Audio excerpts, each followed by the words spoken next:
Get your free copy of the complete tutorial at www.teachucomp.com/free. If you don't use purchase orders to acquire inventory item parts you sell to customers, you can write a check to purchase inventory items instead.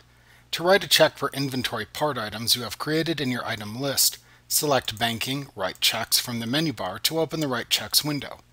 Fill out the upper portion of the check with the appropriate vendor information. Then indicate which inventory items you are purchasing by clicking the Items tab at the bottom of the Write Checks window and using the Items drop-down to select the inventory parts you are buying. Enter each inventory item purchased into a separate row. For each inventory item purchased, enter the quantity purchased.